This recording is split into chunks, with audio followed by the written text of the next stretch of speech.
हुकूमत ने एक बार फिर महंगाई कर दी है। बिजली के बिलों से सताए शहरियों पर महंगाई का बम गिरा दिया गया। शहरियों का कहना है इतनी ज्यादा महंगाई में जिंदगी कैसे गुजारे। इसी हवाले से मजीद तफसीलात जानते हैं नुमाइंदा ABN न्यूज़ शहरोज़ खान से। जी शहरोज़, मजीद कहिएगा।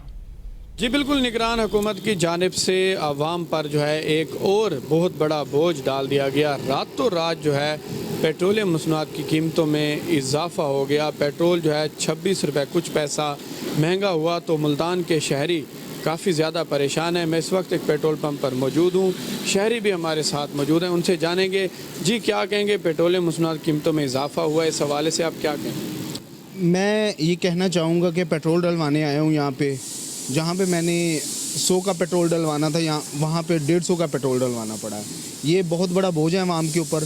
खुदारा हुकूमत वक्त से ये दरख्वास्त की जाती है कि आवाम के ऊपर इतना बोझ ना डालें कि इस बोझ के नीचे आके आवाम वैसे ही मर जाए। शहरियों का ये कहना है कि जो ये बोझ हमारे ऊपर डाला गया है तो ये बहुत ज़्यादा भारी बोझ है, तो हुकूमत से यही मुतालबा करते हैं, गुजारिश करते हैं कि महंगाई को कम करें, इस तरह के बोझ जो है आवाम पर ना डालें कि आवाम जो है वो ख़ुदकुशी पे आ जाए। और इनका ये भी कहना है कि अब तो 2 वक्त की रोटी जो है वो भी बहुत ज़्यादा मुश्किल हो गई है और इन्होंने हुकूमत से यही मुतालबा किया है कि पेट्रोलियम मसनूआत की कीमतों में कमी करें और भी जो महंगाई हो रही है उसको भी कम करें ताकि आसानी से जो है ज़िंदगी गुजार सकें। जी।